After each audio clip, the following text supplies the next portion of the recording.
Yan ang bahay. Maganda yung bakod. Pero, mainit. Neta, may dumadaan. Nahiya ako. Ay, yung siningning. Nailagay siya dyan. Mainit kasi. Maganda rin. Pero mas maganda pagka, ano na siya, yung gate talagang as in gate, yung bakal. Maganda rin. Papa! Smile! Ay,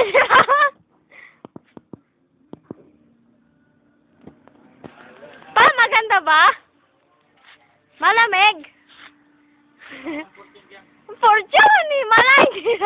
Hindi na Winston. Mainit. Tama na. Maganda na ito ang lakad niya. Sosyal. Kamo, tapos papasok kami mga bulaklak. Ayun, sa Auntie Lore. Naglalaba pa rin. Alauna na.